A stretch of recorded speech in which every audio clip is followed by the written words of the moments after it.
May 16th, 1940. A cottage in the Cotswolds, England. Major General Percy Hobart stood at his window, watching smoke rise from a cigarette he'd forgotten he was holding. The BBC wireless crackled behind him with news that made his jaw tighten with each word. German panzer divisions had broken through at Sedan. The French Ninth Army was collapsing. Armored columns were racing toward the Channel coast at speeds that seemed impossible. Except Percy Hobart knew they weren't impossible at all, because he had written the playbook they were using. For 15 years, Hobart had preached a gospel of speed, concentration, and shock in armored warfare. He'd built Britain's first truly mobile armored force. He'd proved his theories in the Egyptian desert, running circles around conventional infantry formations, demonstrating that tanks weren't merely mobile pillboxes, but instruments of operational maneuver that could shatter enemy armies before they knew what hit them. He'd screamed himself hoarse at Staff College, at the War Office, in reports and lectures and exercises, trying to make the British Army understand what was about to reshape warfare forever. They'd called him difficult, abrasive, a fanatic, a crank obsessed with his mechanical toys. 3 months ago, they'd forced him into retirement. Now, as he listened to the BBC announcers' increasingly frantic descriptions of German armored thrusts penetrating 60 miles in a single day, exactly as Hobart had predicted, exactly as he'd warned, exactly as his own experiments had demonstrated was possible, Percy Hobart faced the most bitter vindication any military theorist has ever experienced. He'd been right about everything, and his nation was about to pay for not listening. This is the story of how Britain invented Blitzkrieg, then forgot about it long enough for Germany to use it to conquer Europe. It's the story of a man who saw the future of warfare with perfect clarity, who proved his theories in practice, who built the formation that would become the legendary Desert Rats, and whom the British Army dismissed as a troublemaker until catastrophe forced them to beg him to save them. By the end of this story, you'll understand why the specialized tanks that made D-Day possible, why the mobile warfare doctrine that dominates modern battlefields, and why some of the most important innovations in military history came from a man somehow forgotten by everyone except the small circle of military historians who recognize him as one of the genuine geniuses of 20th century warfare. Percy Hobart didn't just predict Blitzkrieg.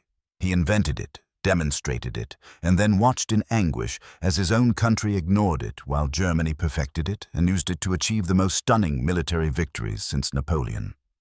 The path from that cottage window in May 1940 to the beaches of Normandy 4 years later is one of the most remarkable stories of redemption and vindication in military history, and one of the most instructive tales about institutional resistance to innovation you'll ever encounter.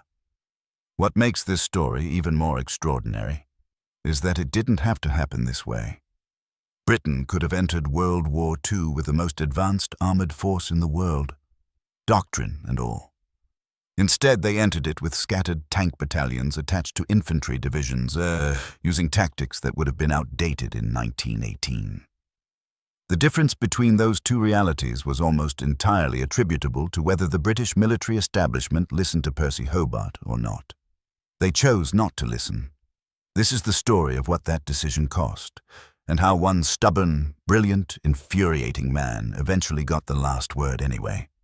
But we can't just jump straight to the tragedy of 1940 or the triumph of 1944 without understanding the context, the intellectual and institutional battle that Hobart fought for 2 decades before the shooting war even started. None of what follows makes sense. This isn't just a story about tanks. It's a story about how military institutions think, how they resist change, and what happens when prophets appear in their midst. Let's go back to November 11th, 1918. When the guns fell silent on the Western Front, the British Army was the most technologically advanced military force on Earth. They'd pioneered the tank, used it to break the trench warfare stalemate, and deployed it in the climactic 100 Days offensive that finally cracked the German army.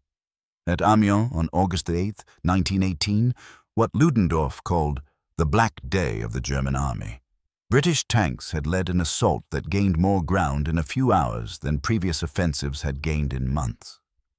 The formula seemed proven. Tanks could break through defensive lines and restore mobility to warfare. But here's what the British High Command took away from that experience. Tanks were useful tools for supporting infantry assaults against fortified positions. They were essentially mobile artillery and machine gun platforms that could suppress enemy fire while foot soldiers crossed no man's land. Slow, heavily armored, tied to the pace of walking infantry, that was the proper role of tanks. The idea that they might operate independently, that they might be instruments of exploitation and pursuit rather than breakthrough, that speed might matter more than armor. These notions struck most senior officers as dangerously misguided. After all, what had won the war? Combined arms, artillery, infantry, tanks, and aircraft working together in methodical, carefully planned operations. The British Army of 1918 was a magnificent instrument of positional warfare. Why would anyone want to throw away all those hard-won lessons? This consensus hardened during the 1920s for reasons that had nothing to do with military theory and everything to do with economics and politics. Britain had won the war, but nearly bankrupted itself doing so. The defense budget was slashed to the bone. The 10-year rule, adopted in 1919 and renewed annually until 1932, stipulated that defense planning should assume no major war for 10 years. The army shrank from millions to hundreds of thousands, most of them scattered across an empire that stretched from India to Egypt to Palestine. There was no money for new equipment, barely enough for maintaining what existed, and certainly none for risky experiments with unproven doctrines. Meanwhile, Britain faced genuine security challenges that had nothing to do with mechanized warfare. There was policing to do in Iraq, where tribal revolts needed suppressing. There was tension on the northwest frontier of India, where Pashtun tribes conducted raids that required mobile responses, but mobile on horseback and camelback, not in tanks. There was unrest in Palestine, civil war in Ireland, garrison duties in dozens of colonial outposts. For most of the British Army through the 1920s, the tank was an expensive curiosity with no obvious application to their actual missions. The doctrinal debate that emerged from this situation wasn't between innovation and stagnation. Both sides believed in progress. The split was between two visions of what that progress should look like. The mainstream view held that future war would resemble the last war, only more so. More artillery, better coordination, improved communications, but fundamentally the same positional, methodical, casualty-intensive grinding. Tanks would get better at their support role. Infantry would get better at exploiting breakthroughs. The whole system would become more efficient. Think of it as World War I, but we've learned from our mistakes. The alternative vision, championed by a small group of theorists and practitioners, held that the tank wasn't just a better way to do old things, it was a technology that enabled entirely new things. J.F.C. Fuller and Basil Liddell Hart, the most prominent British military theorists of the interwar period, argued for what Fuller called Plan 1919, a vision of all-tank armies that could paralyze enemy command and control through deep penetration, rendering the infantry irrelevant. This wasn't incremental improvement. This was revolution. But here's the problem with revolutionary visions. They require revolutionary resources, revolutionary organizational changes, and revolutionary willingness to abandon comfortable assumptions. They require, in short, precisely what Britain in the 1920s couldn't or wouldn't provide. You can't build an all-tank army when you can barely afford to maintain a conventional one. You can't reorganize the entire military establishment when you're also trying to police an empire. You can't embrace radical doctrine when the last radical doctrine, unimaginative frontal assaults in 1914-1915, had resulted in catastrophic casualties.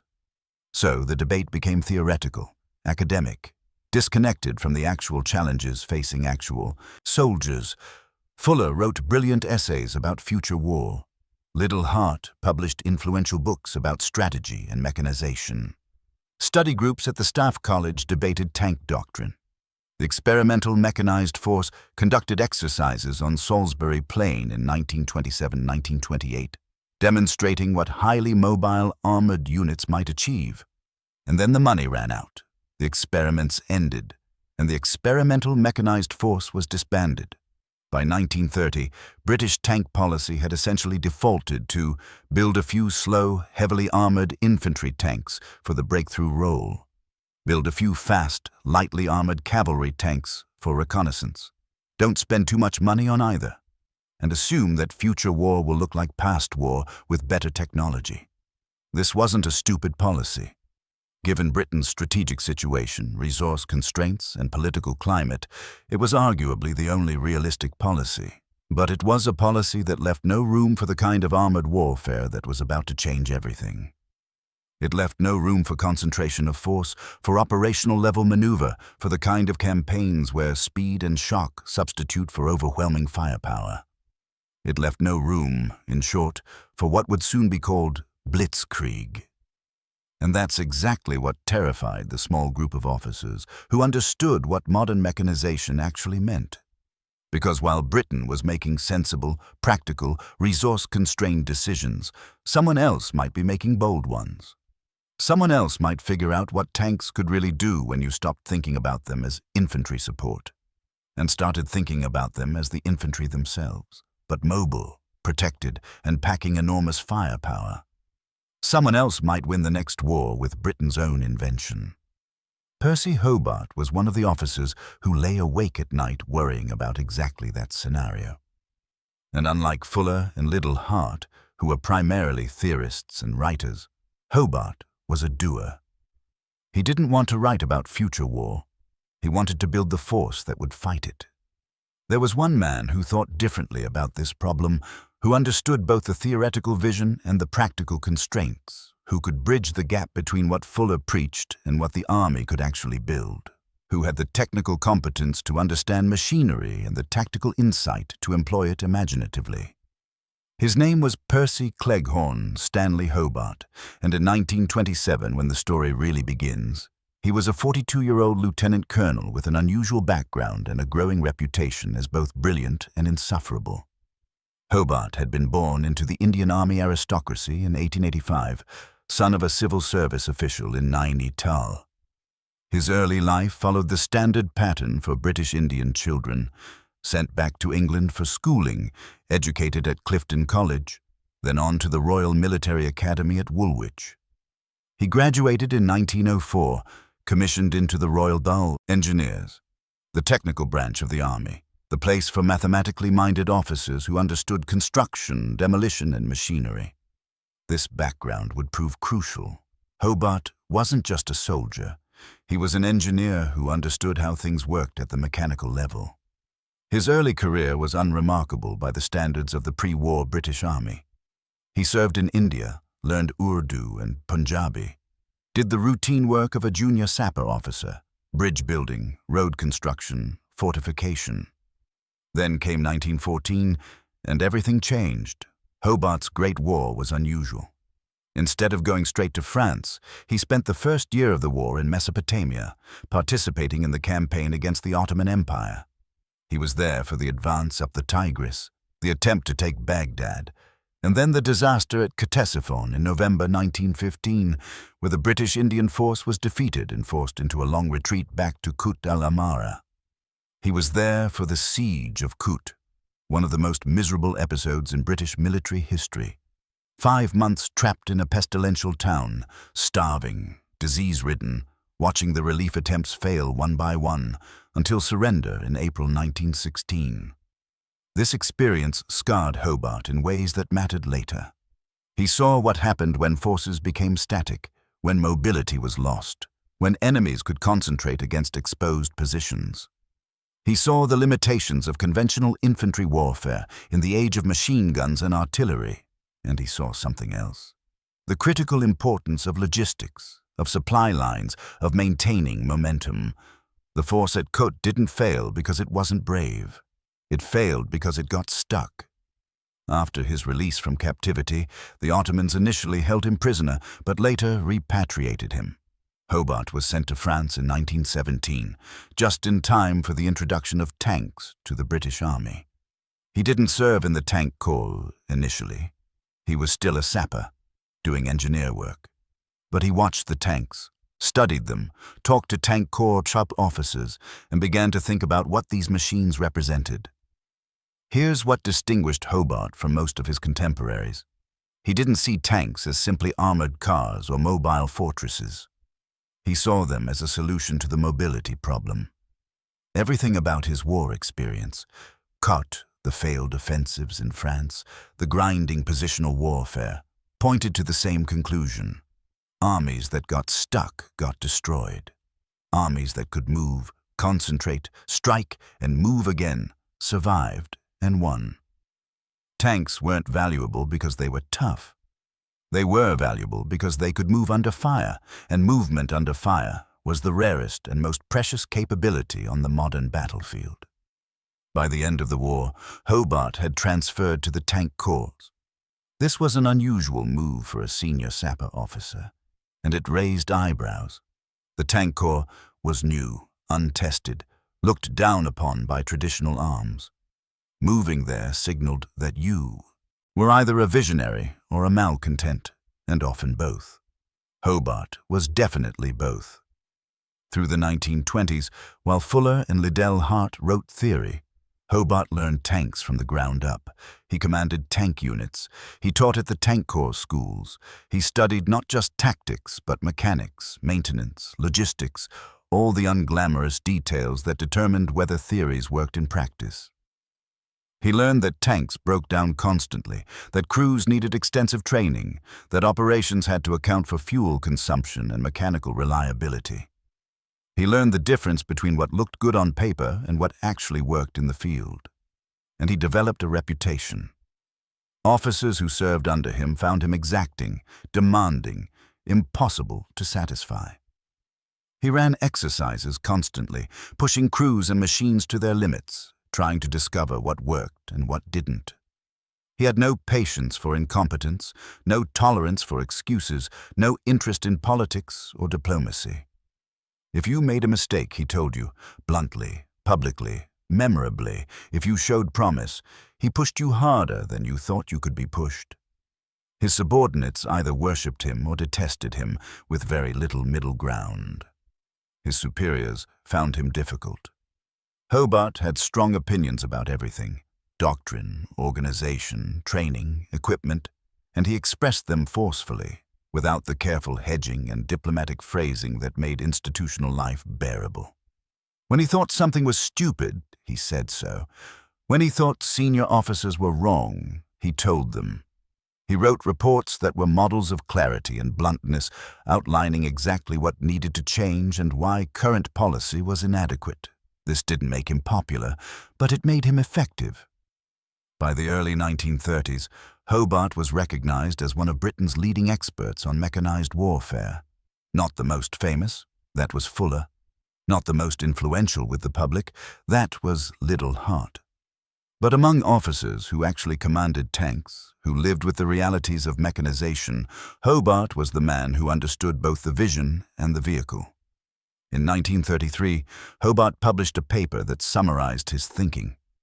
It wasn't written for public consumption, it was an internal memo for the War Office. But it laid out, with characteristic directness, everything he believed about armored warfare. First, tanks should not be parceled out to support infantry. They should be concentrated in independent armored divisions, capable of operational maneuver. Second, these divisions should be built around speed and shock, not armor and firepower. A tank that could move fast was more valuable than a tank that could take hits, because the point was to avoid enemy strength, not overwhelm it. Third, armored forces should aim for enemy headquarters, supply lines, and communication centers, not enemy front lines. Paralyze the brain and sever the supply, and the body would collapse. Fourth, this required new doctrine, new training, new command structures. You couldn't just take existing divisions and add tanks. This wasn't radical by the standards of Fuller and Liddell Hart. They'd been saying similar things for years. What made Hobart different was that he proposed concrete organizational structures, specific force compositions, detailed training programs. He translated theory into practice. And he had an answer for the inevitable objection about cost. An armored division was expensive, yes, but cheaper than a conventional infantry division when you factored in its effectiveness. One armored division could do what 3 infantry divisions did, and do it faster. The War Office filed the memo, thanked him for his input, and continued on its previous course. Then, in 1934, everything changed. Hobart was posted to Egypt as commander of the Cairo Brigade. On paper, this was a routine mid-career posting. In practice, it was the opportunity Hobart had been waiting for his entire professional life. By 1934, Percy Hobart had concluded that mechanized warfare must be demonstrated in actual operations, not just written about in theoretical papers or shown off in carefully controlled exercises. He needed to prove, under real command conditions, that his theories worked. Egypt was about to give him that chance. When Hobart arrived in Cairo in 1934, he found himself in command of a brigade whose primary mission was maintaining internal security in Egypt and defending the Suez Canal. These weren't missions that required tanks. They barely required modern equipment at all. Most colonial policing was done by infantry, backed by air power when necessary. Armored vehicles were expensive luxuries that made no sense for riot control or garrison duty. Hobart saw it differently. He saw Egypt as a massive training ground, open desert terrain where vehicles could maneuver freely, where visibility was excellent, where the absence of dense populations or major infrastructure meant you could conduct large-scale exercises without disrupting civilian life.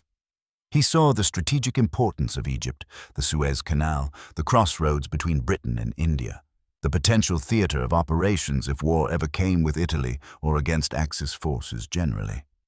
Most importantly, he saw an opportunity to build from scratch the kind of force he'd been theorizing about for a decade. But building a mechanized force in Egypt presented obstacles stacked like a ladder of impossibility. Start with the basics. He had almost no tanks. The War Office wasn't about to send modern equipment to Egypt when it barely had enough for home forces. What vehicles he did have were obsolete, breaking down constantly in the heat and sand. The infrastructure was minimal. No repair facilities adequate for complex mechanization, limited fuel supplies, roads that were barely tracks outside Cairo. The personnel were even more problematic. British soldiers in Egypt were trained for traditional infantry operations. Most had never worked with armored vehicles. The officers had no experience in mobile warfare. The standard Cairo Brigade was organized and equipped for static defense and internal security, not operational maneuver. Everything about the force, its structure, training, doctrine, even the mindset of its personnel, was built around assumptions that Hobart wanted to overturn. Money was non-existent. This was still the Depression. The British defense budget remained minimal. The idea of spending substantial resources on an experimental force in Egypt, away from the crucial European theater, struck the War Office as absurd. Every request for new equipment, for additional vehicles, for spare parts was scrutinized, delayed, often denied. The political situation was delicate. Egypt was nominally independent but effectively under British control through the Anglo-Egyptian Treaty of 1936. Egyptian nationalism was growing. Large-scale military exercises by British forces were politically sensitive.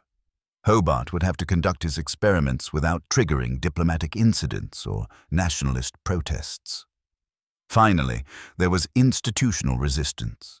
The British Army establishment in Egypt had its own way of doing things. Senior officers who'd spent their careers in colonial service didn't appreciate some tank corps enthusiast showing up and declaring that everything needed to change. The cavalry particularly resented the implication that horsed cavalry was obsolete. Many officers saw Hobart's obsession with tanks as the hobby of a fanatic, not the future of warfare. Most commanders would have looked at these obstacles and concluded the mission was impossible. Most would have done the job as defined, maintain security, conduct routine training, wait for their next posting. Hobart looked at the obstacles and saw exactly the challenge he wanted. His plan was audacious enough that it bordered on insubordination. Without waiting for official approval, because approval would never come, he began reorganizing the Cairo Brigade into what he called the Mobile Force. This wasn't its official designation. There was no authorization for such a thing, but Hobart simply started operating as if he commanded a mobile, armored force and dared anyone to stop him. He scrounged equipment from everywhere. Obsolete tanks? He'd make them work. Wheeled armored cars? They could substitute for cavalry. Trucks could carry infantry. He begged, borrowed, and improvised until he had assembled something that vaguely resembled an armored formation. It was small, by later standards, barely a reinforced battalion. It was ill-equipped, nothing like the Panzer divisions Germany was secretly building. But it was mobile, and that was enough to demonstrate concepts. The training program he implemented was revolutionary. Instead of traditional drill and garrison routine, Hobart ran continuous exercises in the desert. Companies, battalions. Entire brigade would deploy into the desert for days or weeks at a time, practicing mobile operations under Hobart's watchful and hypercritical eye. He taught speed, move fast, strike, relocate, move again. He taught concentration, gather the mobile forces at a single point, overwhelm that point, then disperse. He taught communication. Armored forces needed constant radio contact to coordinate. He insisted on radio discipline and clear reporting. Most revolutionary was his concept of mission command. Hobart didn't believe in detailed orders that specified every action. He gave subordinates objectives and let them figure out how to accomplish them. If they failed, he debriefed brutally. If they succeeded, he immediately gave them harder problems. The mobile force became a laboratory where junior officers learned to think independently, to react to changing situations, to take initiative without waiting for orders. The exercises he designed were startlingly sophisticated. He'd create scenarios where the mobile force had to defend a huge frontage with minimal resources, forcing it to rely on mobility, using speed to concentrate forces where attacks developed. He'd run exercises where the mobile force attacked prepared positions, teaching it to find flanks, penetrate weak points, then exploit into the enemy rear. He'd set up night exercises, communication failures, mechanical breakdowns, every possible friction of war, and he personally participated in everything. Hobart didn't command from headquarters. He was out in the desert with his troops, in his own tank or command vehicle, watching, observing, noting mistakes. Officers who served under him remembered his vehicles suddenly appearing during exercises. Hobart emerging to grill them about their dispositions, their plans, their reconnaissance. He was everywhere, seeing everything, missing nothing. The results were extraordinary. Within 18 months, the mobile force had become the most proficient armored unit in the British Army. It could deploy into the desert and conduct operations independently for extended periods. It could move over vast distances, 50, 60, 70 miles in a day, which was remarkable for 1930s mechanization. It could concentrate from dispersed positions, execute flanking maneuvers, then disperse again. It demonstrated in practice that a mobile armored force could dominate terrain out of all proportion to its size. In 1935 and 1936, the mobile force conducted a series of exercises that began attracting attention from London. Staff officers sent to observe came back with reports that verged on the incredible. Hobart's force had maneuvered over hundreds of miles of desert, executed complex operations, and demonstrated capabilities that exceeded anything seen in European exercises. The vehicles were crude, the force was small, but the operational concepts were brilliant. This was exactly what Hobart had gambled on. He was risking his career. Technically, he was exceeding his authority, spending resources without proper authorization, conducting operations that weren't a part of his mission. He was risking his reputation if the exercises failed. If vehicles broke down, if the concepts didn't work, he'd be the officer who wasted time and money on theoretical fantasies. He was risking everything on the proposition that success would justify his methods. And it worked. In 1938, the Mobile Force was officially redesignated the Mobile Division, Egypt. By 1939, it had become the 7th Armored Division, the formation that would go on to become the legendary Desert Rats, the spearhead of British operations in North Africa throughout World War II. Everything the Desert Rats accomplished, their mobility, their aggressive tactics, their ability to operate independently in vast spaces, traced directly back to the concepts and training Hobart had pioneered in those Egyptian desert exercises. But here's where the story gets bitter. Just as Hobart was proving that his theories worked, just as he'd built the exact kind of force Britain would desperately need in the coming war, just as every prediction he'd made was being validated in practice, the British Army establishment decided they'd had enough of Percy Hobart.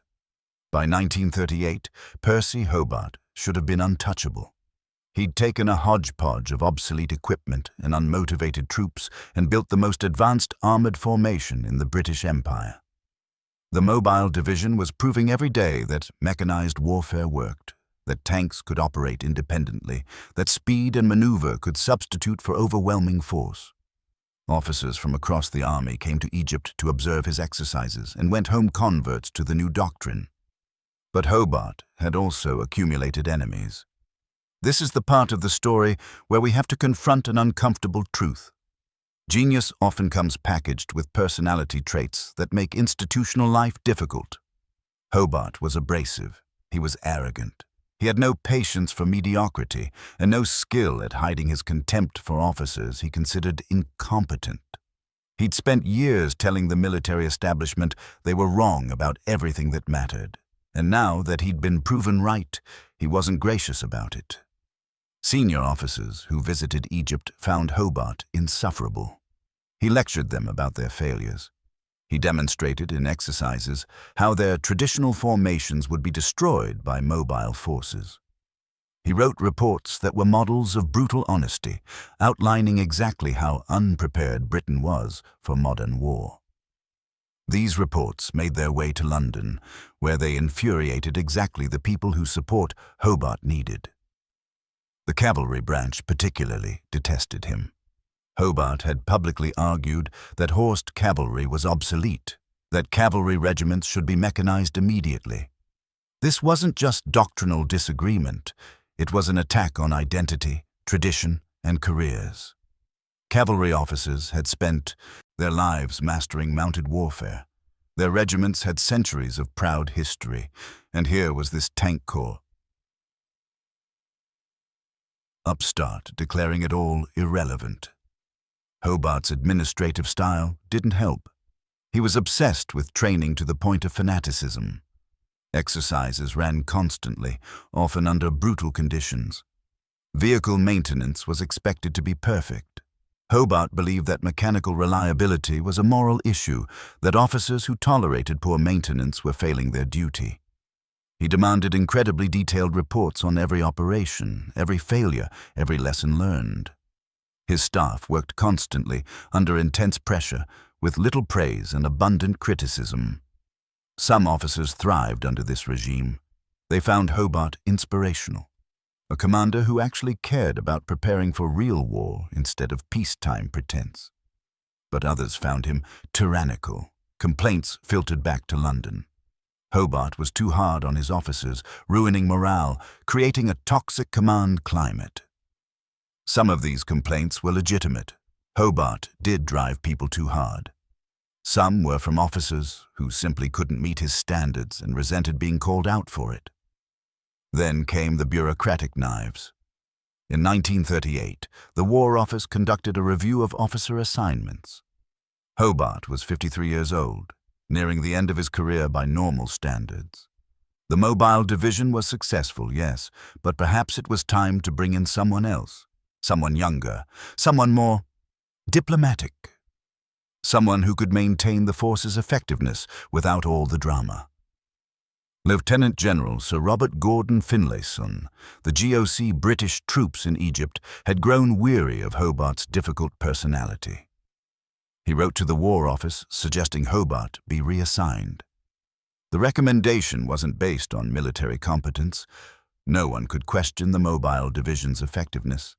It was based on Hobart being difficult to work with, creating personality conflicts, and generally being too abrasive for a senior command.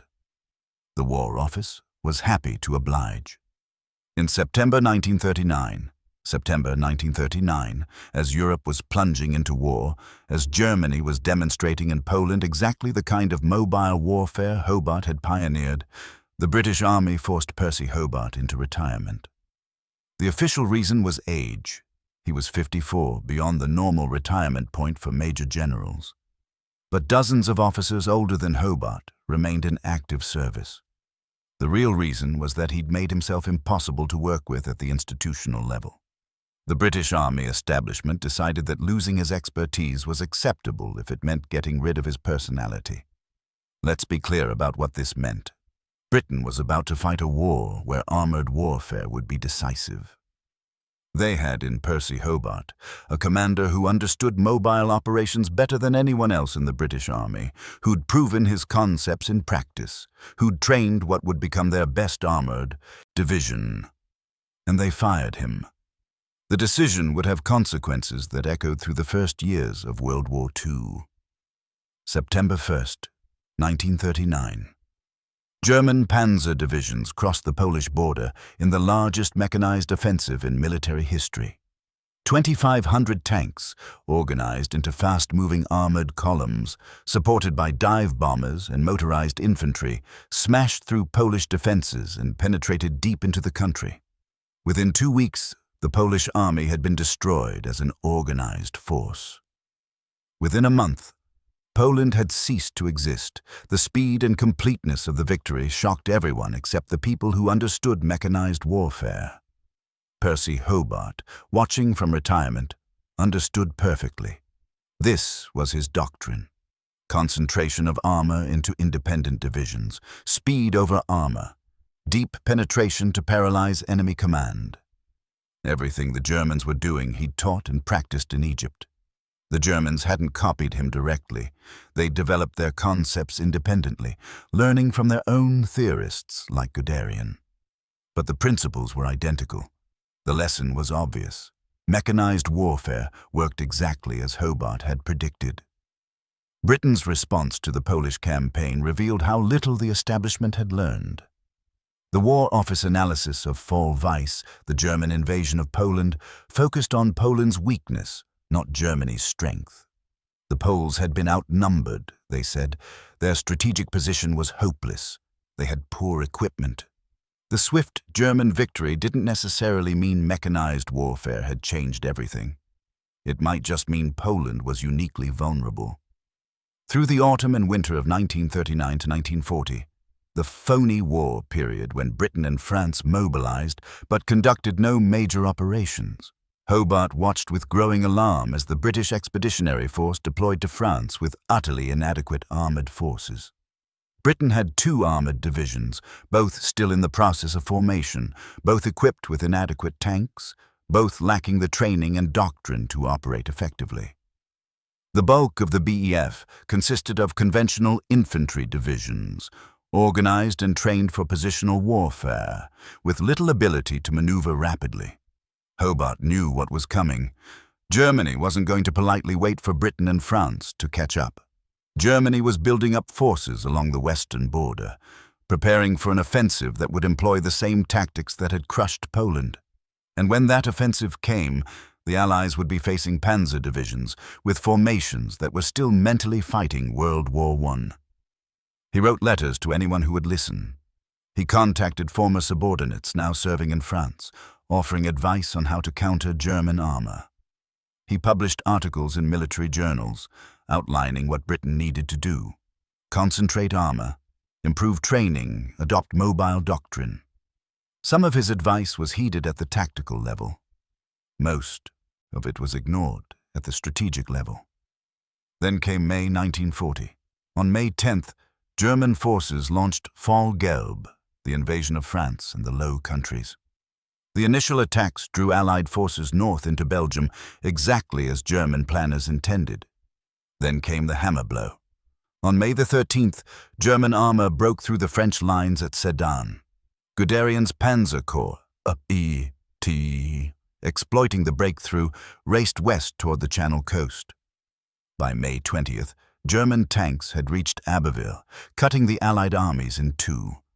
This wasn't supposed to be possible. The French army was larger than the German army. The Allies had more tanks than Germany, and some of them, like the French Char B1 and British Matilda, were individually superior to German panzers. The Allies had prepared defensive positions, had extensive fortifications, had every material advantage except one. They were fighting a 20th century war with 19th century concepts. Germany was implementing Blitzkrieg, lightning war, exactly as Hobart and other armored warfare theorists had envisioned. Fast-moving armored columns, bypassing strong points, driving deep into the enemy rear, creating chaos and paralysis. The French and British forces were strong at individual points but couldn't concentrate fast enough to respond to German moves.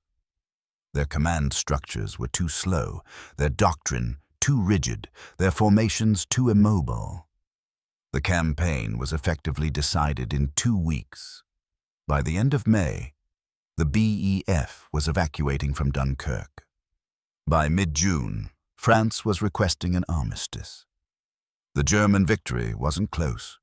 It was one of the most one-sided campaigns in military history, despite relatively equal forces, because one side understood modern mechanized warfare and the other didn't. Hobart, watching from his cottage in the Cotswolds, experienced what might be the most bitter feeling any military theorist has ever felt. He'd been right about everything. He'd predicted this exact scenario. He'd proved his concepts worked. He'd trained formations to execute exactly the kind of mobile warfare Germany was now demonstrating. And Britain had forced him into retirement 3 months before the war started. The irony was almost unbearable. The 7th Armored Division, Hobart's creation, trained according to his doctrine, the embodiment of everything he'd tried to teach the British Army, was still in Egypt, not France. It would go on to compile one of the most distinguished records of any Allied formation in the war. But in May 1940, when Britain desperately needed formations that could fight mobile warfare, the BEF had almost nothing. How many lives might have been saved if Britain had listened to Hobart 5 years earlier? How different might the campaign have been if the BEF had deployed to France with multiple armored divisions, properly trained in mobile warfare, commanded by officers who understood operational maneuver? We can't know. We do know that France fell in 6 weeks, that Britain lost thousands of men killed and captured, that vast amounts of equipment were abandoned at Dunkirk, and that Britain spent the next year desperately trying to rebuild while facing the threat of invasion. All of which could have been mitigated, maybe not prevented but mitigated, if the British military establishment had valued Hobart's expertise more than their comfort with traditional doctrine. But this isn't the end of the story, because someone in Britain was paying attention to the catastrophe in France and drawing the right conclusions. Someone understood that Britain had dismissed its best tank commander at exactly the wrong moment and that this mistake needed to be corrected. That someone was Winston Churchill, who became Prime Minister on May 10, 1940, the same day Germany invaded France. Winston Churchill had met Percy Hobart before the war. They weren't close, but Churchill knew of Hobart's reputation and had read some of his reports on mechanized warfare. More importantly, Churchill understood something that much of the military establishment didn't. Britain couldn't afford to waste talent, especially not now. By July 1940, Britain's situation was desperate. France had fallen. The British Expeditionary Force had escaped from Dunkirk but left behind all its heavy equipment. Germany controlled continental Europe from Norway to the Pyrenees. Invasion seemed imminent. Britain needed to rebuild its army from almost nothing, and it needed to do it fast. Churchill began asking questions about armored forces. Why were British tank formations so poorly prepared? Why had the BF been caught so completely off guard by German tactics? Who in the British Army actually understood mechanized warfare? The answers kept pointing in one direction. Percy Hobart, currently living in retirement, working as a corporal in the Home Guard because the Army wouldn't take him back as an officer. Yes, you read that correctly. The man who'd invented British mobile warfare doctrine, who'd built the 7th Armoured Division, who understood armoured operations better than virtually anyone in Britain, had volunteered for the Home Guard, the civilian defence force, and been assigned to command a section of men armed with shotguns and farm implements, tasked with watching for German paratroopers. The absurdity of this situation wasn't lost on Churchill. Here was Britain, desperately needing to build armoured forces that could fight Germany on equal terms, while one of the few British officers who actually understood how to do that was serving as a Home Guard corporal. It was the kind of bureaucratic insanity that Churchill delighted in overturning. In October 1940, Churchill personally intervened. He wrote to the War Office, "Recall Hobart to active duty, give him a command, let him help rebuild British armoured forces." The generals were horrified. They recited all the reasons Hobart had been forced into retirement. Difficult personality, conflicts with superiors, age, various personal and professional complaints. Churchill's response was characteristically blunt. Britain was fighting for survival, and it couldn't afford to waste expertise because of personality conflicts. The military establishment pushed back hard. General Sir Alan Brooke, who would soon become Chief of the Imperial General Staff, Britain's senior military officer, was particularly resistant. Brooke had served in France, had witnessed the debacle, and he blamed poor commanders, like the ones who hadn't prepared properly for mobile warfare. But Brooke himself was skeptical of the tank enthusiasts who wanted to build all-tank armies. He believed in balanced combined arms forces, not armored formations operating independently. Hobart represented exactly the kind of doctrinal extremism that Brooke thought had gotten Britain into trouble. The debate raged through the fall of 1940. Churchill wanted Hobart back. The generals didn't. Typically in these situations, the military establishment gets its way. Prime ministers defer to professional military judgment. But Churchill wasn't typical, and 1940 wasn't a typical situation. Churchill made it clear, recall Hobart, or explain to Parliament why Britain's foremost expert on armoured warfare was serving as a Home Guard corporal while German panzers threatened invasion. Faced with that choice, the War Office capitulated. In November 1940, Percy Hobart was recalled to active duty with the rank of Major General and given command of the newly forming 11th Armoured Division. This was a remarkable vote of confidence and a remarkable gamble. The 11th Armoured Division didn't exist yet. It would have to be built from scratch. Personnel recruited, equipment procured, training conducted, doctrine developed. Churchill was betting that Hobart could create another mobile force, another Desert Rats, despite being 55 years old and having been out of the army for over a year. If Hobart failed, if the division wasn't ready when needed, if his training methods created the same conflicts that had gotten him fired before, Churchill would own that failure personally. Hobart understood the stakes. This was his second chance, possibly his last chance.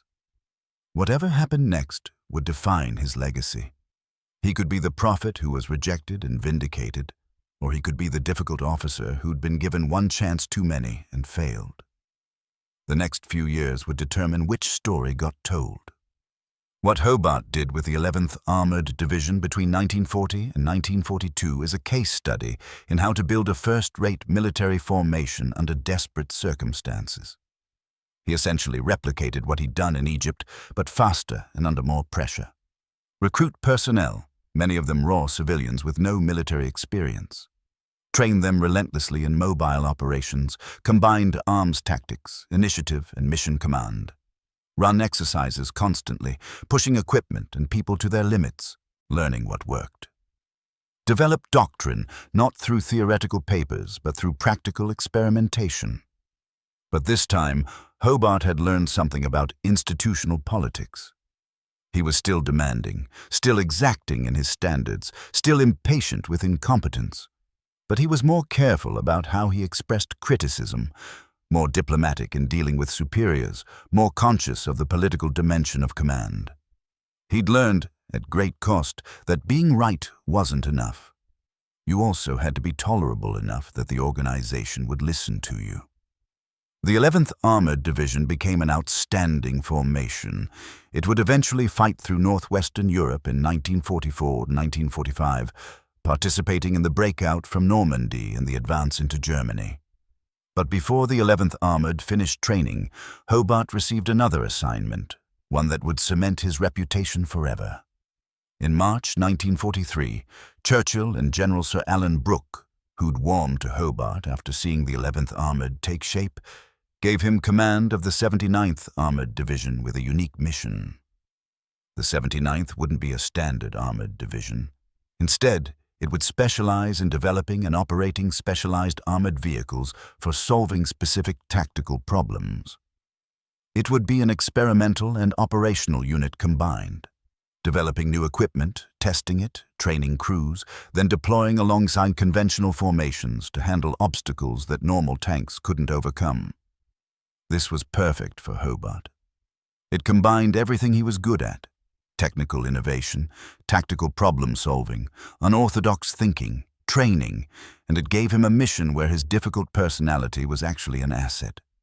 The 79th Armored would be dealing with problems that conventional thinking couldn't solve, which meant they needed a commander who didn't respect conventional thinking.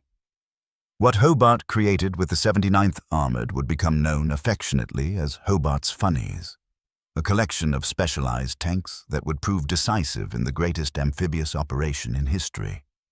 By 1943, Allied planning for the invasion of France, Operation Overlord, was well advanced. The strategic concept was clear: land overwhelming force on the Normandy beaches, break through German coastal defenses, then exploit inland before Germany could mass reserves. But the tactical problem was daunting. German beach defenses were formidable: minefields, obstacles, concrete bunkers, carefully sighted artillery, and machine guns covering every approach. Previous amphibious operations, Dieppe in 1942, Salerno and Anzio in 1943, had demonstrated how difficult opposed beach landings were. Infantry coming ashore faced murderous fire while trying to advance across open beach against prepared positions. Standard tanks could help, but they had limitations. They couldn't swim. Getting them ashore required specialized landing craft. Once ashore, they could be stopped by obstacles, mired in soft sand, destroyed by mines. They were targets for German anti-tank guns and had limited ability to suppress fortified positions. The beaches were killing grounds designed to channel attackers into fields of fire while preventing them from bringing their own firepower to bear effectively. Hobart looked at this problem and saw it as an engineering challenge as much as a tactical one. What was needed wasn't just tanks. It was specialized vehicles designed to solve specific problems that would arise during amphibious assault. Each type of obstacle required a different solution. Each phase of the assault required different capabilities. Instead of trying to develop one super tank that did everything, develop multiple specialized tanks, each optimized for particular tasks. This approach was typically Hobart: practical, innovative, unorthodox. Instead of adhering to doctrinal purity about what tanks should or shouldn't do, he asked what needed doing and designed tools to do it.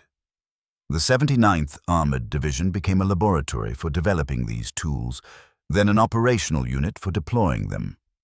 Over the next year, Hobart and his team developed an extraordinary array of specialized vehicles: DD, duplex drive; tanks, Sherman tanks fitted with flotation screens and propellers, allowing them to swim from landing craft to shore.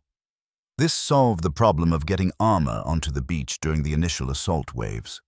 The DD tanks weren't fast in water, maybe 6 mph in calm seas, but they could launch from several miles offshore, reach the beach independently, and provide fire support from the waterline the moment infantry landed.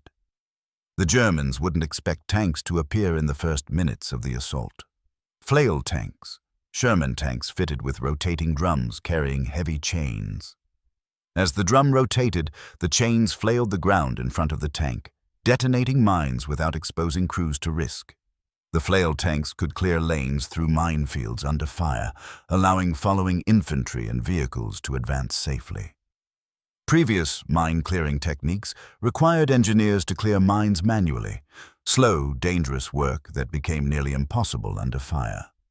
Flail tanks could clear 100 yards of minefield in minutes. AVREs, Armored Vehicle Royal Engineers. Churchill tanks carrying massive 290mm mortars called petards.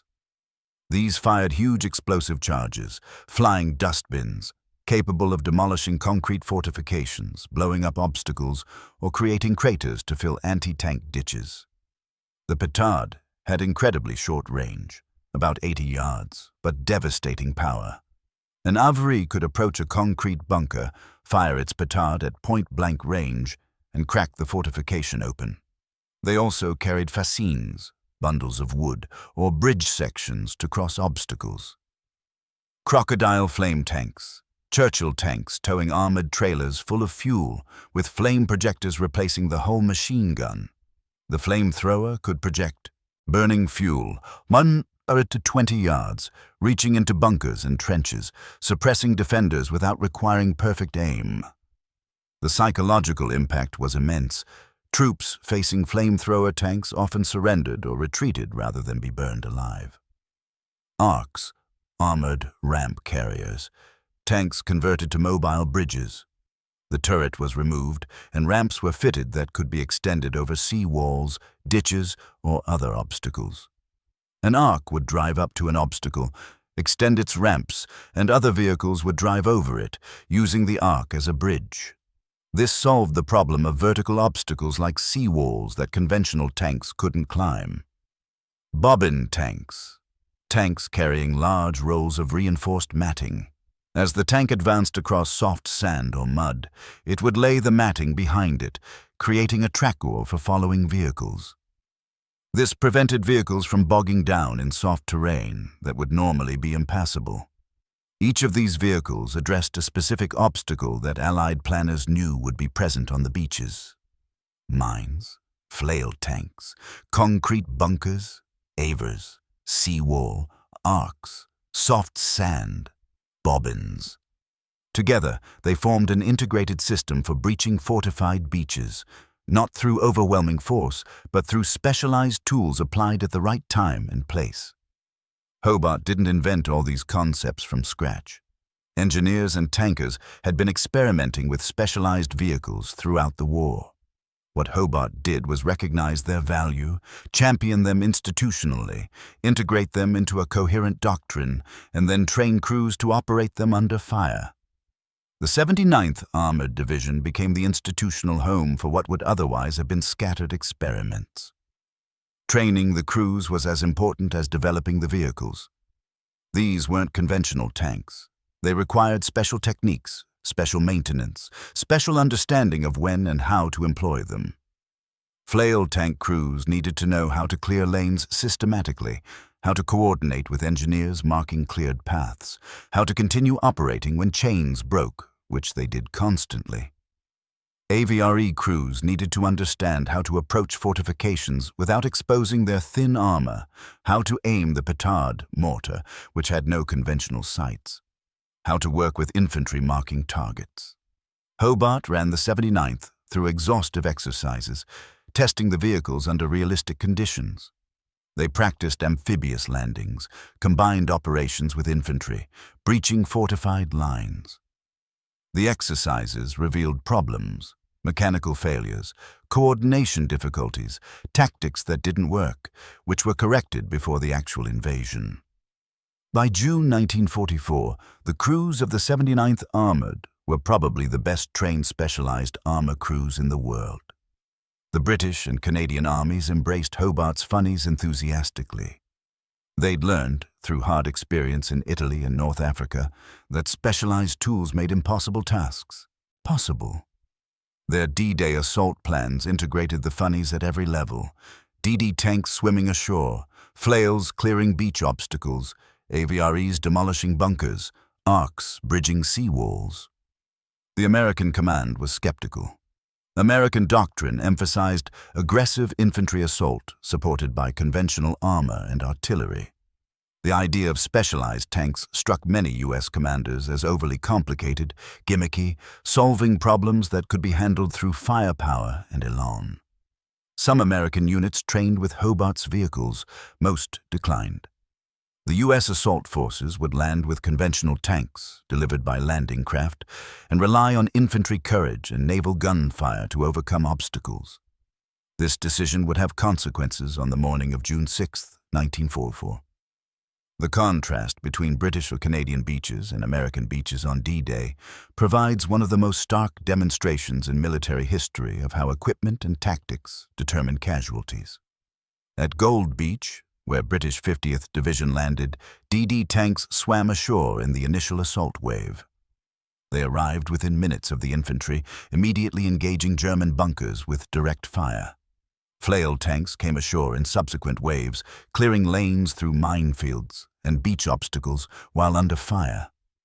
AVREs demolished concrete fortifications with their petards. Within an hour, the British had cleared multiple exits from the beach and were pushing inland. Casualties were moderate, about 400 killed across the entire day, and the beachhead was secured quickly. At Juno Beach, Canadian 3rd Division used similar tactics with similar results. DD tanks provided immediate armored support. Flails cleared obstacles. The assault succeeded despite rough seas and strong German resistance. Canadian casualties were roughly 1,200 for the day, a rate comparable to the British experience elsewhere. At Sword Beach, British 3rd Division again employed the full suite of Hobart's funnies. The assault force breached German defenses quickly despite heavy resistance. They advanced several miles inland by nightfall, farther than any other Allied force on D-Day. Casualties were approximately 630 killed and wounded. Now, contrast this with Omaha Beach. At Omaha, American fire corps landed without most of Hobart's specialized vehicles. Some DD tanks had been accepted, but they were launched too far offshore in rough seas. 29 of 32 sank before reaching shore, drowning their crews. No flail tanks, no AVREs, no specialized vehicles for clearing obstacles or demolishing fortifications. Just infantry and conventional tanks, delivered later by landing craft, going up against the most heavily fortified beach in Normandy. The result was catastrophic. The assault waves landed in the teeth of intact German defenses. Machine guns and artillery raked the beaches. Infantry pinned down in the killing zone, unable to advance, unable to retreat. Engineers trying to clear obstacles by hand under fire. Tanks, when they finally arrived, struggled to make it off the beach. For hours, the assault teetered on the edge of failure. American soldiers on Omaha Beach displayed extraordinary courage. They eventually overcame the obstacles through small unit initiative, naval gunfire support, and sheer determination. But it took all day, cost roughly 2,400 casualties just on Omaha, more than all other beaches combined, and came perilously close to disaster. If German reserves had counterattacked Omaha on D-Day afternoon, the beachhead might have been thrown back into the sea. Military historians have debated for decades what caused the difference in casualties between beaches. German defenses at Omaha were stronger than elsewhere, but not overwhelmingly so. The American troops were well-trained and brave, no less than British or Canadian soldiers. The terrain was more difficult, but Gold and Juno also presented significant obstacles. The primary difference was tactical approach and equipment. British and Canadian forces used specialized tools to solve specific problems. DD tanks for immediate armored support, flails for minefield clearance, AVREs for bunker demolition, arcs for obstacle crossing. American forces relied primarily on firepower and infantry assault, a 19th century solution to a 20th century problem. Percy Hobart watched the reports from Normandy with vindication and frustration mingled together. Vindication because his funnies had worked exactly as designed, solving problems that would otherwise have cost thousands of additional casualties. Frustration because if American commanders had embraced his vehicles, those soldiers at Omaha might have survived. This wasn't a failure of American courage or competence. It was a failure of doctrine, of institutional willingness to embrace unorthodox solutions. The American military establishment, like the British establishment before the war, was skeptical of specialized vehicles that violated doctrinal purity. They preferred simple, robust solutions they understood. This preference cost lives. The vehicles of the 79th Armored Division continued operating throughout the Northwest Europe campaign. Wherever obstacles appeared, fortified towns, river crossings, minefields, Hobart's funnies provided solutions that conventional forces couldn't match. Flail tanks cleared paths through German minefields. Evries demolished fortifications. Bridge-laying tanks crossed ditches and rivers. The division became essential to any operation involving significant obstacles. Hobart himself didn't land at Normandy. At 59, he was too old for direct command in assault operations, and his value was in training and innovation rather than battlefield command. But his influence permeated the operation. Every specialized vehicle, every crew trained in their use, every tactical plan that integrated the funnies traced back to his vision and leadership. The performance of British and Canadian forces at D-Day, their relatively low casualties, their rapid seizure of beachheads, their success in breaching formidable defenses, represented the culmination of everything Hobart had been working toward for 20 years. Mobile warfare, specialized equipment, innovative tactics, thorough training. The techniques he'd pioneered in the Egyptian desert in 1935 had evolved and matured into the doctrine that liberated Europe in 1944. But D-Day wasn't Hobart's only contribution to victory. The 79th Armored's specialized vehicles continued proving their value throughout the Northwest Europe campaign, and Hobart continued innovating, developing new equipment for new problems, always thinking about how to reduce casualties and increase effectiveness through clever engineering. After the Normandy breakout in July 1944, the Allied advance across France moved faster than anyone had anticipated. By September, British and Canadian forces had liberated Belgium and parts of the Netherlands. But then they hit the river barriers, the Maas, the Waal, the Lower Rhine, water obstacles that required assault river crossings against defended positions. Assault river crossings are among the most difficult and casualty-intensive operations in warfare. Attacking forces have to cross open water while exposed to enemy fire, establish a foothold on the far bank against defenders in prepared positions, then expand the bridgehead enough to bring heavy equipment across. Historically, river crossings produced appalling casualties and often failed completely. Hobart's 79th Armored developed specialized equipment for this problem too.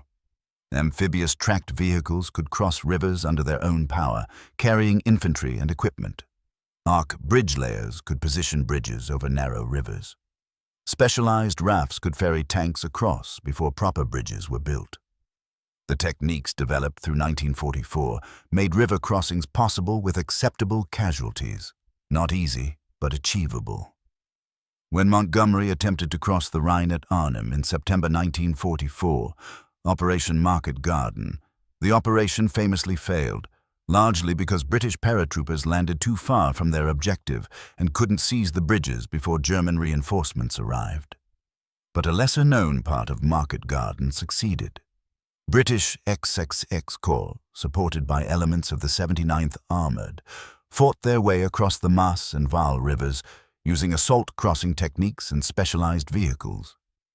They reached Nijmegen and crossed the Waal, in what military historians consider one of the most successful assault river crossings of the war.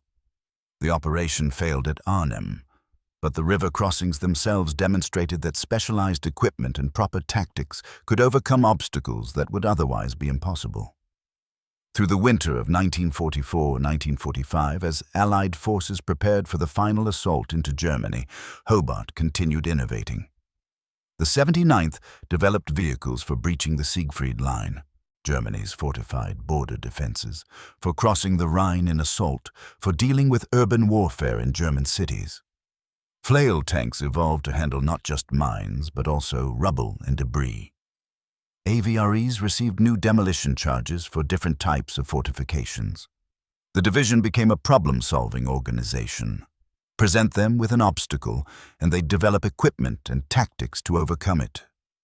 The Rhine crossing in March 1945 employed everything the 79th had learned.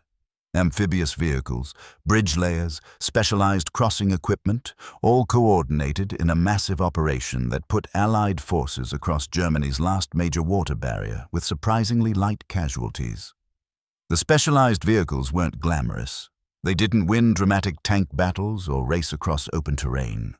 But they solved problems that would otherwise have stopped the advance or cost thousands of additional lives. By the time Germany surrendered in May 1945, the 79th Armored Division had become one of the most valuable formations in the British Army.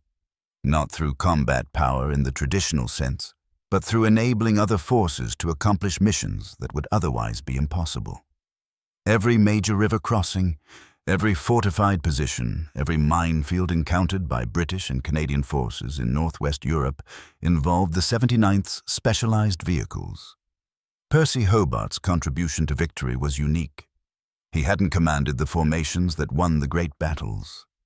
He hadn't been present at the crucial moments, but he'd created capabilities that made victory possible with acceptable casualties. The difference between success and failure, between breakthrough and bloody stalemate, often came down to whether forces had access to the specialized equipment Hobart had developed. After the war ended, Hobart retired for the second and final time. He was 60 years old, his health declining, his energy finally depleted. He'd spent 6 years in high-intensity command, building divisions, innovating equipment, training thousands of soldiers. He'd done exactly what Churchill had recalled him to do: help Britain build the armored forces needed to win the war. Mission accomplished. He received recognition, but not the level he deserved. He was knighted, Sir Percy Hobart, and awarded various honors. Military journals praised his contributions. Colleagues who'd served under him or alongside him spoke of his genius. But he never achieved the public fame of Montgomery or other battlefield commanders. The general public knew about the desert rats, but didn't know about the officer who'd created them in Egypt. They knew about D-Day, but not about the vehicles that made the landing succeed with acceptable casualties. Hobart didn't seem to mind. He'd never been interested in fame or glory. He cared about effectiveness, about preparing forces properly, about saving soldiers' lives through good equipment and tactics. By that measure, his career was an extraordinary success. The formations he built and trained performed brilliantly throughout the war. The vehicles he developed saved thousands of lives. The doctrine he pioneered became standard across modern armies, but there's still a shadow over his story. The knowledge that it didn't have to happen this way. Britain could have entered World War II with Hobart in command of its armored forces, with multiple divisions trained in mobile warfare, with doctrine prepared for exactly the kind of war Germany would fight. Instead, Britain entered the war with Hobart forced into retirement and spent 3 years catching up to German capabilities. The victories eventually came, but they came later and cost more than necessary, all because the British military establishment couldn't tolerate a difficult personality long enough to benefit from his expertise. But the true significance of Percy Hobart's career went beyond World War and beyond Britain. His influence reshaped how modern armies think about armored warfare, about combined arms operations, about the relationship between technology and tactics. To understand his long-term impact, we need to look at multiple scales of change. First, the immediate military impact. The 7th Armored Division, which Hobart created and trained in Egypt, became one of the legendary formations of World War II. The Desert Rats fought throughout the North African campaign, from the initial victories against the Italians in 1940-41, through the battles against Rommel's Afrika Korps, to the final Allied victory at El Alamein and the advance to Tunisia. They then fought through Italy and northwest Europe. Their tactics, mobile operations, aggressive maneuver, exploitation of enemy weakness, traced directly to Hobart's training in the 1930s. Similarly, the 11th Armored Division that Hobart formed and trained in 1940-42 fought through the Normandy campaign and into Germany, compiling an outstanding record. The 79th Armored Division's specialized vehicles remained essential to British and Canadian operations throughout northwest Europe. Together, these three divisions represent a staggering contribution to Allied victory, and all three were fundamentally Hobart's creations. Second, the doctrinal impact. Post-war, as armies absorbed the lessons of mechanized warfare, Hobart's concepts became standard doctrine. The idea that armored forces should be concentrated in independent divisions, capable of operational maneuver, became foundational to modern armies. The principle that speed and mobility create opportunities that firepower alone cannot, Hobart's core insight, became accepted wisdom. The integration of specialized vehicles for specific tactical problems became standard practice. Modern armored warfare doctrine, as practiced by NATO forces and others, reflects Hobart's thinking more than it reflects any other single theorist. Germany's Blitzkrieg tactics receive more attention because they were demonstrated so dramatically in 1939 to 1940, but Hobart had independently developed similar concepts and proved them in practice in Egypt before the war started. The main difference was that Germany implemented them first at scale, while Britain had to learn through defeat before embracing what Hobart had been teaching all along. Third, the technological impact. The specialized vehicles of the 79th Armored Division weren't just useful in World War II, they established a pattern for future development. Modern armies maintain specialized engineer vehicles for obstacle clearance, bridge laying, mine clearing, and fortification demolition. These vehicles trace their lineage directly to Hobart's funnies. The concept of developing mission-specific variants of standard platforms, rather than trying to create universal vehicles, became standard practice in armor development. The integration of amphibious capability into our armored vehicles, demonstrated by Hobart's DD tanks, influenced post-war development of vehicles like the American LVTP-7 and later amphibious armored vehicles. The principle that armor should be able to self-deploy in amphibious operations rather than relying entirely on specialized landing craft became foundational to amphibious warfare doctrine.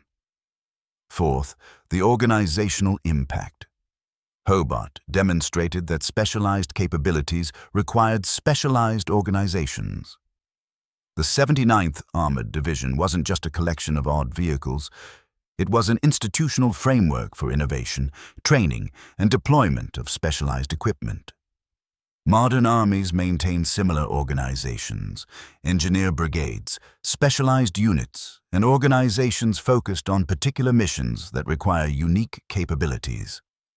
The concept of force multiplication through specialized equipment, using technology to enable smaller forces to accomplish more with lower casualties, became central to Western military thinking during the Cold War and remains so today. This was fundamentally Hobart's approach. Don't just throw more troops at obstacles. Develop clever solutions that solve problems efficiently. Fifth, the institutional impact on military culture. Hobart's career, both his achievements and his forced retirement, became a case study in how military institutions handle innovation and difficult personalities. The British Army's treatment of Hobart is widely cited in military education as an example of institutional failure, allowing personality conflicts to override competence, dismissing expertise because it comes packaged with abrasiveness, failing to recognize genius because it doesn't conform to institutional norms. Post-war military education uses Hobart's story to teach future officers about institutional dynamics, about balancing innovation with stability, about the danger of groupthink and conformity pressure. The British Army, in particular, conducted extensive soul-searching about why they'd forced their best tank commander into retirement just before the war and what that said about their institutional culture. Sixth, the counterfactual historical impact. This requires some speculation, but informed speculation. What if Britain had listened to Hobart in 1935 instead of 1940? What if he'd been given resources to develop British armoured forces according to his doctrine, with proper training, organisation and equipment? Britain would have entered World War II with multiple armoured divisions, properly trained, led by officers who understood mobile warfare. The BF in France might have deployed with formations capable of countering German panzer divisions. The campaign in France might still have been lost. Germany had many advantages beyond just armour, but it wouldn't have been the one-sided disaster it became. British forces might have imposed much higher costs on German advances, bought time for better Allied coordination, perhaps even prevented the encirclement at Dunkirk. Even if France still fell, Britain would have had experienced armoured forces ready for North Africa from the start. Rommel's early successes in 1941-42 came partly because British armoured forces had to learn mobile desert warfare while fighting. If they'd already been trained in those techniques, as the 7th Armoured had been under Hobart, the Afrika Korps might never have achieved its dramatic victories. Thousands of lives might have been saved. Battles might have been won that were historically lost. The war might have ended sooner. We can't know for certain. History doesn't allow controlled experiments. But the evidence suggests that Britain's decision to sideline Hobart in 1938-39 was one of the more consequential personnel mistakes in 20th century military history. So why has Percy Hobart, despite his profound impact on military history, faded from popular memory? Why do military historians revere him while the general public has barely heard his name? Why does Montgomery remain famous while Hobart is forgotten? There are several interconnected reasons, each revealing something about how we remember war. First, complexity of context. Hobart's contributions require understanding technical and doctrinal details that don't translate well to popular history. Explaining why his tactical innovations mattered requires explaining the nature of interwar military debate, the evolution of armor doctrine, the specific problems of mechanized warfare. This is intellectually demanding material. It's much easier to understand battlefield victories, Montgomery won at El Alamein, than institutional innovation. Hobart pioneered integrated combined arms, mobile warfare doctrine. Popular history favors simple narratives over complex institutional stories. Second, he wasn't there for the climactic moments. Montgomery commanded at El Alamein, Normandy, and the Rhine crossings, the decisive battles that captured public imagination. Eisenhower was supreme commander at D-Day. Patton led dramatic armored advances across France. These are the moments that generate fame. Hobart's contributions came earlier, in training and preparation, or in background enabling roles. He created the 7th Armored Division, but didn't command it in its most famous battles. He developed the funnies, but didn't land with them at Normandy. He was the architect, not the builder or occupant. Military history tends to remember commanders at decisive moments, not the officers who made those moments possible. It's unjust, but understandable. Battles are dramatic. Training and preparation are important, but boring. Innovation is crucial, but invisible to cameras and correspondents. Hobart spent his most productive years doing work that doesn't generate exciting stories, running exercises in the desert, developing specialized vehicles, training divisions. This work mattered enormously, but it doesn't make good cinema. Third, geographic and temporal distance. Much of Hobart's most important work happened in Egypt in the 1930s, far from Britain and before the war started. Popular understanding of World War II focuses on the war years, 1939-1945, and on European or Pacific theaters. Pre-war developments in colonial outposts don't capture imagination. By the time Hobart's innovations proved their value at D-Day, they were just British specialized vehicles. No one in the press or public knew the decades-long development story behind them. Fourth, overshadowed by Blitzkrieg. The German development of mechanized warfare, Blitzkrieg, was so dramatic and consequential that it dominates popular understanding of armor doctrine. People know that Germany revolutionized tank warfare. Fewer know that Britain independently developed similar concepts but failed to implement them institutionally. Hobart's story is one of what might have been: roads not taken, opportunities missed. These are harder to celebrate than German successes or eventual Allied victory. Germany's panzer generals, Guderian, Rommel, Manstein, became famous because their tactics won spectacular victories. Hobart developed similar tactics, but Britain didn't employ them until after the catastrophe of 1940.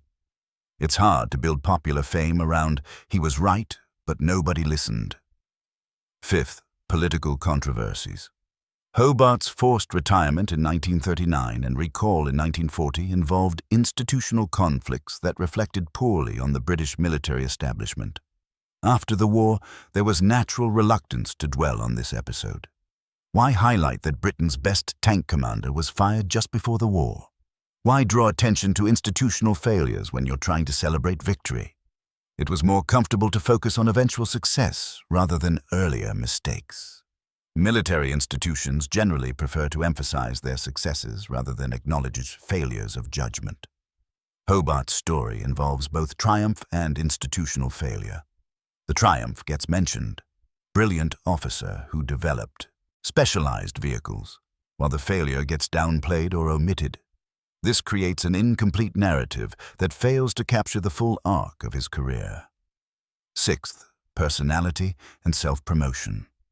Montgomery was brilliant at self-promotion, courting the press, crafting his image. Patton was flamboyant and quotable. Even Rommel, an enemy, became famous partly through his ability to capture imagination. Hobart was the opposite: prickly, difficult, uninterested in publicity, focused entirely on professional effectiveness rather than public image. He didn't write popular memoirs after the war. He didn't give many interviews. He let his work speak for itself. This approach works well within professional military circles, where competence and results matter more than publicity, but it doesn't build popular fame.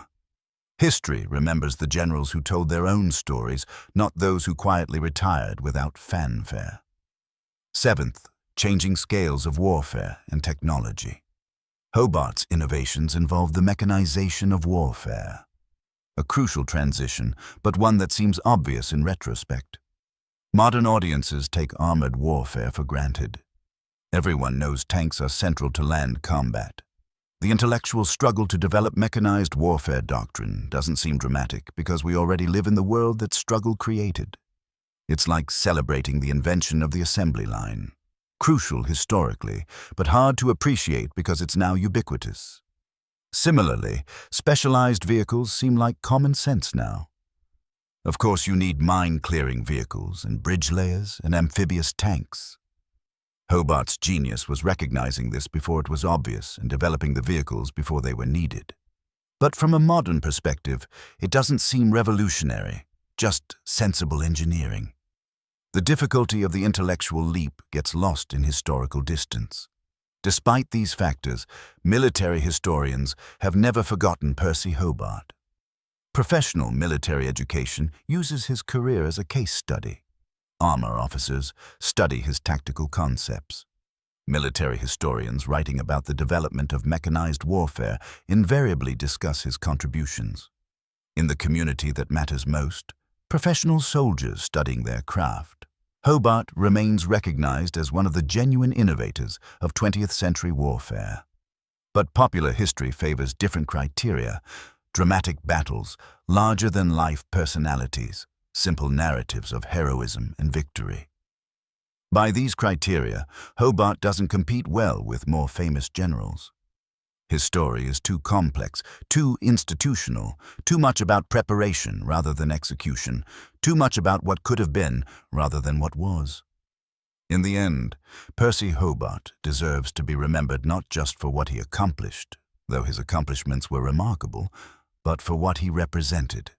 He was the prophet who saw the future of warfare with perfect clarity, who tried to prepare his nation for that future. who faced institutional resistance and dismissal, and who eventually lived to see both vindication and redemption. Remember the day in May 1940 when he stood at his cottage window, watching France fall to exactly the tactics he'd pioneered, forced into retirement by an establishment that wouldn't listen. Remember the tragedy in that moment, not personal tragedy, but national tragedy, the cost of institutional rigidity and resistance to innovation. Remember the courage it took to start over, to accept recall after being dismissed, to build new divisions and develop new concepts after being told he was too difficult, too old, too much of a problem. Lesser men would have refused, would have let bitterness corrode their judgment. Hobart returned, swallowed his pride, moderated his manner just enough to be tolerable, and did the work that needed doing. Remember the thousands of soldiers who lived because specialized vehicles cleared the beaches at Normandy, because flail tanks cleared minefields, because AVREs demolished bunkers, because the desert rats were trained in mobile warfare rather than static defense.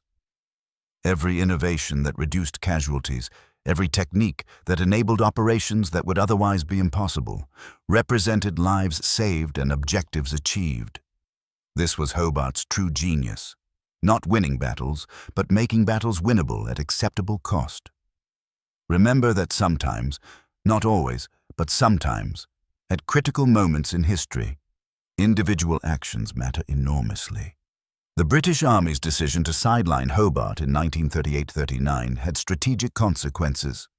Churchill's decision to recall him in 1940 helped shape how World War II ended. One man, properly positioned and empowered, changed the trajectory of events in ways that echoed through years and across continents. Most importantly, remember the lesson for institutional leadership. Expertise matters more than comfort, innovation matters more than conformity, and effectiveness matters more than ease of management. Military institutions, all institutions, face a constant tension between maintaining standards and embracing change, between discipline and initiative, between the comfort of tradition and the necessity of adaptation. Hobart's career illustrates what happens when that balance tips too far toward comfort and conformity. Britain got a second chance to benefit from his genius. Not all institutions, not all nations get second chances. The final image to carry away, June 6, 1944, dawn breaking over Normandy beaches. British soldiers wading ashore behind tanks that swim, watching flails clear paths through minefields, seeing AVREs demolish concrete bunkers with huge explosive charges, crossing sea walls on tank bridges. Techniques and equipment that seemed fantastical just years before, now proven in the most demanding test imaginable. Lives saved by innovation, by preparation, by one difficult, brilliant, impossible man who refused to accept that the future had to look like the past. Percy Hobart died in 1957, aged 72, largely forgotten by the public, but remembered by every officer who'd served under him, every soldier who'd used his vehicles, every military historian who understood what he'd accomplished. He was buried quietly, without great ceremony. But his legacy lived on in doctrine, in equipment, in the institutional memory of armies that had learned, through hard experience, to listen to their prophets before catastrophe forced them to. This is our history, and it's worth remembering, not just the victories, but the struggles that made victory possible. Not just the heroes who fought, but the innovators who prepared them to fight effectively. Not just the battles, but the decades of intellectual combat that determined how those battles would be fought and won. Percy Hobart invented the future of warfare. That Britain took so long to recognize what he'd given them is a tragedy. That they eventually did, that his innovations saved thousands of lives and helped win the war, is a testament to the power of genius to eventually overcome institutional resistance. Remember him. Remember what he built, remember what it cost that he wasn't listened to sooner, and remember that somewhere, right now, there's probably another Hobart in another institution, trying to explain what the future of their field will look like. frustrated that no one's listening, hoping that they'll be heard before catastrophe proves them right. The story of Percy Hobart is ultimately a story about vision and vindication, about the price of ignoring prophets and the cost of eventually heeding them. It's a story that every leader, military or otherwise, should know, because it might prevent them from making the same mistakes the British Army made in 1938, or help them make the same wise decision Churchill made in 1940. This is why history matters, not for the dates and names and battles, but for the patterns and principles and human dynamics that repeat across time. Hobart's story repeats constantly, in different contexts, with different details, but the same essential structure. Genius appears, institution resists, crisis forces recognition, opportunity for redemption emerges. Whether we learn from these patterns or repeat them is up to us. Percy Hobart learned that the future belonged to mobile, mechanized forces before almost anyone else in the British Army. He proved it in Egypt. He tried to teach it to his nation. They fired him. Then the future arrived, and they begged him to save them. He did. That's the story. Remember it.